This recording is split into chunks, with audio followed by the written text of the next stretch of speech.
Hello everybody, Happy New Year, and welcome to my end of 2019 video.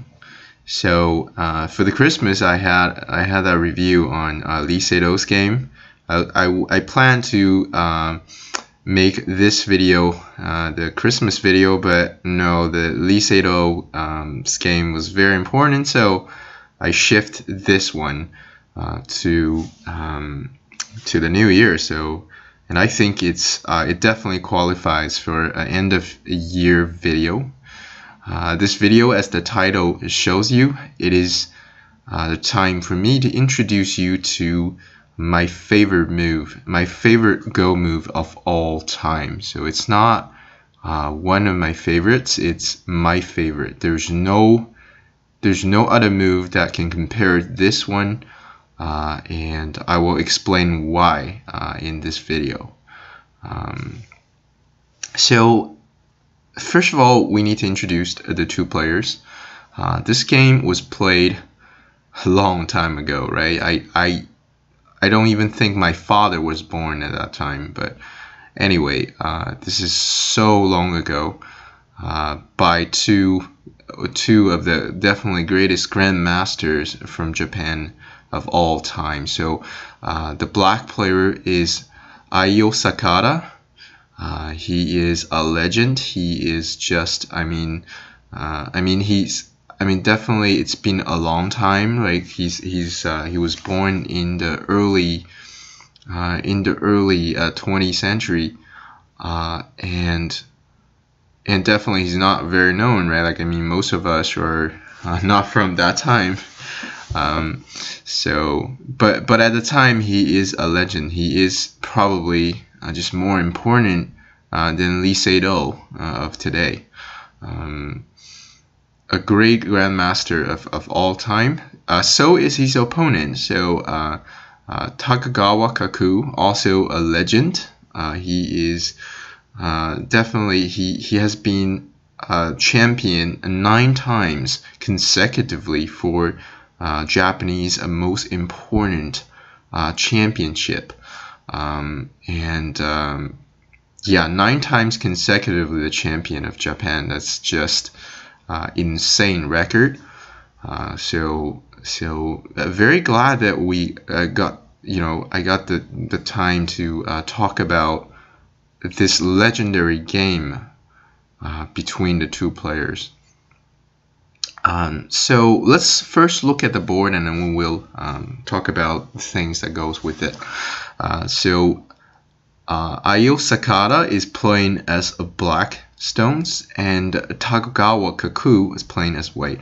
As we can see on the board, on the lower right, black's corner is a dead, and basically that's a lot of territory, right? So what black has is a little bit of the side territory and some territory over here, but it's not entirely enclosed, so we're not sure what's going to happen to it. And also black has the potential to cut off the C2 stone. So objectively speaking, right now the game is close to equal in terms of territory. Probably white is leading in territory a little bit, but the problem is that white has a group in the center that is not alive, and that has a little bit distance towards home.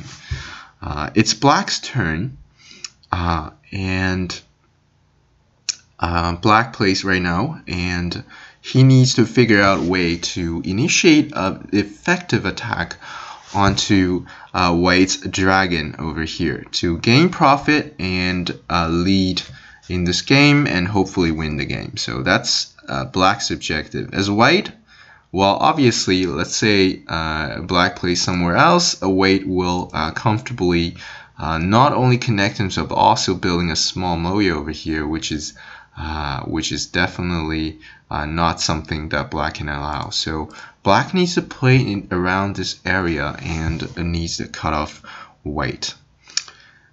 So intuitively, the move that I first see is to play this one, and it looks really good to me, and maybe to a lot of my viewers, right? Like, such a great move, exploiting white's weakness at L17 and cut white off. The connection back is basically cut off. So this is not what the Ayo Sakata played, but let's say we play this one. How does white respond to this one? Well, turns out white is gonna jump here. Very, very difficult move to find. You know, because the thing is, if you rush to connect, black can cut you off like this. So rushing is not a great idea. It's very important to stay calm and just jump. And now it turns out that black is in a very, very awkward situation because he's lost his directions. Let's say he goes ahead, because if you play anywhere else, right? Let's say you play another move, white will connect himself like this, and putting pressure onto black's dragon. Just recall that this dragon is not alive. There might be potential connection problem over here. So, but if black goes ahead and just cut like this, turns out white is so slippery that he can just go ahead and play this one. Black can try to cut him off, but it just turns out the white is all connected, and there is no problem. And this is probably a passive way. Maybe white can even look up for a fight, and black is in a very difficult situation. So at this point, black really is losing the direction. So if he goes ahead and attach, we can just connect ourselves like this. And black has weaknesses, right? So let's say black just you know, play somewhere else, and then there's some skirmish going on over here, right? But eventually, if white gets a chance to play this one, black connects and white threatens this cutting point and then peeps here, right? It looks like black's all squeezed together and white got himself eye space over here, which is not acceptable for black. So black has to defend, protect against that threat as well. So it turns out at this point, black has no way to continue. Just a very lost game. Like, I don't mean like he's losing the game, but I mean he does not know what to play next. But this looks like such a great move. But once you play that, and white just patiently jumps, you have no good follow-up as black. Of course, there are other moves such as this one, which comes down to more or less the same idea. So this is very technical, involves a lot of reading, but I think white will safely use the similar idea to get himself home safe. And obviously, if you try to go for these kind of moves, you know, you have to, if you try to cut off, you have to watch the counter attack, right? White can always have the counter attack, and you might have your group lost, you know, in the fight. They might get killed or something. So when you want things fast like this, it probably does not work. So then, which comes to the most important part of my video, that is to show you my favorite move of all time in the history of Go. Of all the Go games that I have watched, this is my favorite move. But before I show you the move, I want to give you some sort of context to make sure you get this move. So you see, nowadays we live in such an impulsive society where everyone wants results and they want them really fast. You know, we all have objectives. You know, it could be a good career, it could be a good traveling experience, it could be fancy income, it could be good romantic partners, great sexual experiences, and we all wish that we can get them fast and effortlessly.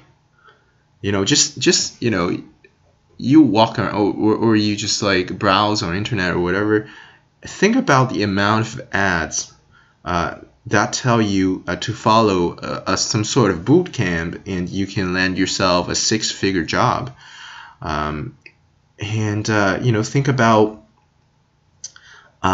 Think about the people who started up a company just like that, and brag about their billionaire vision that's going to save the world when they don't even have a product on hand. Think about the people in the finance industry, right? Like they think they're the next Warren Buffett when they don't even read the financial news on a daily basis. And think about the men and women who go to bars and try to get laid and end up getting nothing or having a really bad experience. So many people are just so impulsive around us, and including myself, right? Like I'm definitely I'm not saying I'm a very impulsive person, but sometimes impulse gets me, we're just like wandering around and looking for shortcuts to success, and we try to avoid the tough and solid work. But the truth is that to become an expert in any field, regardless it's you're programming or it's economist or it's chemist or you name it, designer or whatever field you want to become an expert, you want to become a grandmaster, you need to get rid of the impulse and work step by step and be honest with yourself. And the fastest way for you to achieve your dream is to do the basic work every day, regardless of what other people think of you. So I might just be talking about something you already know. I'm sure that you definitely know that, but it's just it's hard to do. And it's such a great idea, I think. Of course, it's easy for me to talk like all great and all that. It's hard to implement, and I understand that. But what is amazing about the next move is that you can see this idea reflected so perfectly by a move on, like Go is a game, right? Like it's by a move in a game that tells you that lesson, that entire story by one move. So I'm about to show you the move right now, but after I show the move, I want to pause a little bit and for you to think about what I said. Think about that spirit of doing solid work. Think about that spirit of doing the solid, basic, the work that make you uncomfortable, but the work that gets you to the grandmaster level. Right? In any field, you think about it. Basketball, you have to shoot a couple thousand times per day. If you do, if you do designer, then you have to go ahead and do those basic work. Or if you do programming, you gotta do line by line and understand every single concept and solve all the problems online and stuff like that. Right? Or if you talk about Go, if you want to become a professional Go player, you gotta do a lot of life and death problems and middle fighting problems every day, right? Hours and hours and hours invested. You cannot avoid those solid work, and you cannot have a shortcut to success. And let's see how that is all wrapped in the next move. So this is the move, my favorite move of all time, man. This is serious. So the move is the jump here. Oof.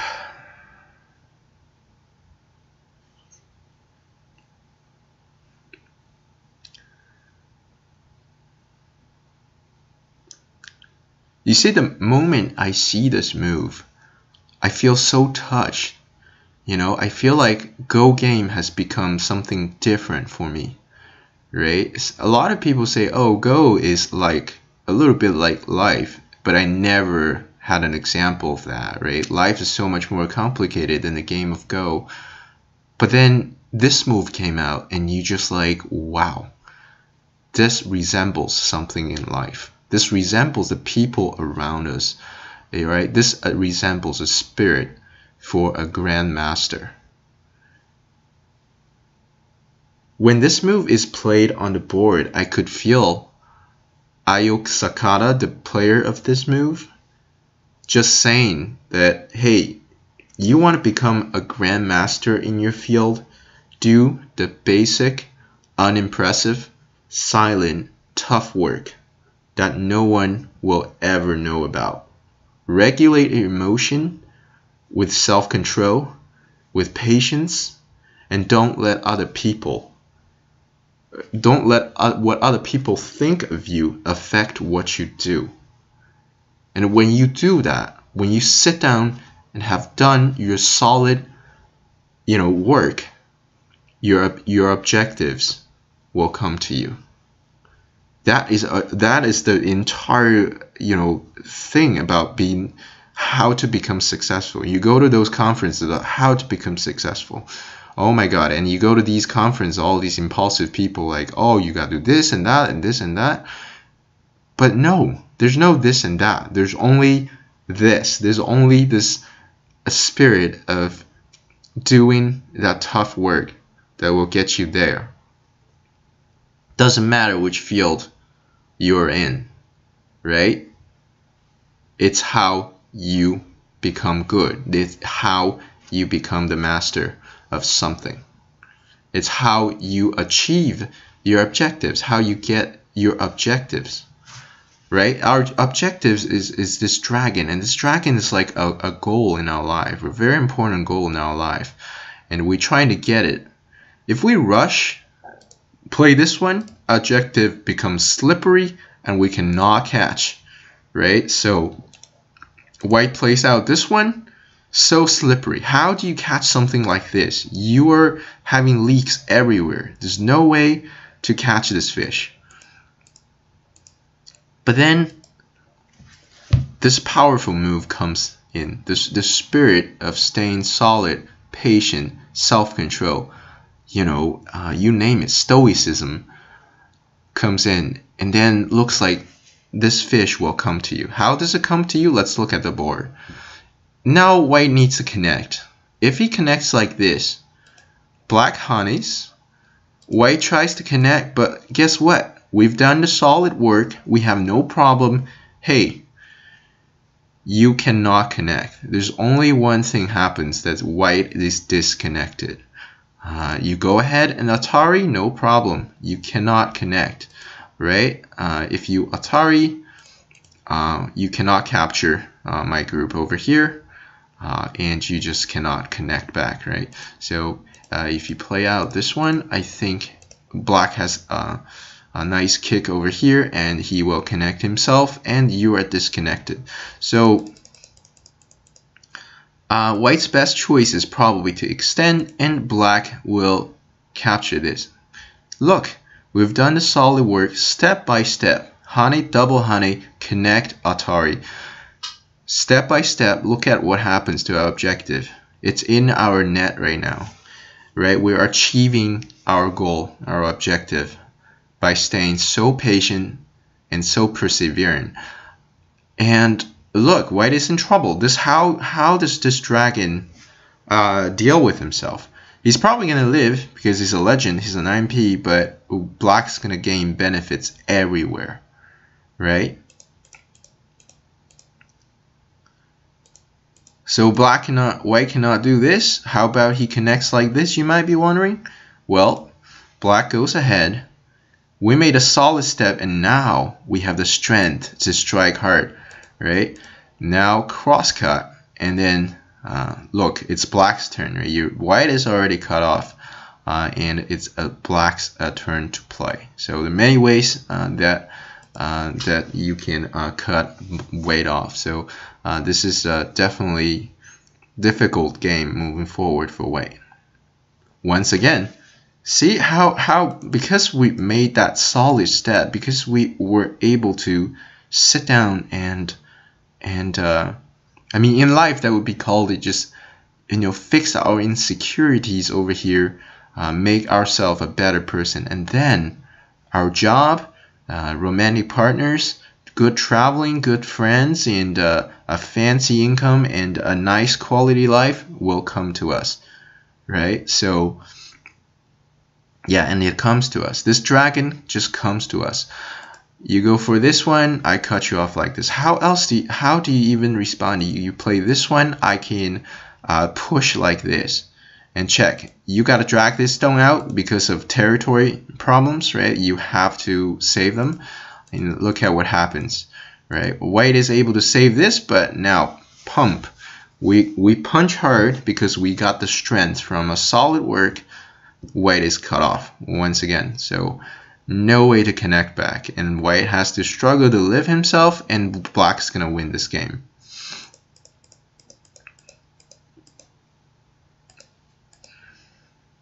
So yeah, I won't cover the exhaustive variations because I feel like this is not, the technical part of it is so not important in this case. In this case, you see, I didn't pick any Tsuji. I know a lot of Tsujis. I watched Lee Sedol's game growing up, and I just Tsuji after Tsuji after Tsuji, but I didn't pick any of those, right? Because those are technical. And this just gave me a life lesson. When I see the J16 jump on the board, I feel touched. And it's the first time I would see a move and feel touched by this move. I feel connected by this move. And I feel like, wow, it's teaching me something in my life. I need to go ahead and do tough work. I need to go ahead and fix my insecurities. I need to go ahead and make myself a more solid person to get what I want, right? It's not to be impulsive, not to yell, not to go nuts, not to freak out, but really is to see. I'm a coder. It's really for me, it's to code one line at a time. It's to understand one concept at a time and be honest to myself, to spend the hours and figure every single detail out for my profession, and that's the only way, and that's the fastest way for me to be successful in life, right? I learned that much from this move, and I hope you could feel something about this move as well. So this is my favorite move of all time, of all Go games, and I'm really glad that I can share it in my channel with you at the end of the new year. And thank you very much for your support since I started this channel a few months ago. I got a lot of viewers, supporting me and watching every single one of my video, and you guys have been very, very helpful, and I will keep adapting to your preferences in the future, come up with a better quality, better content videos in the next year.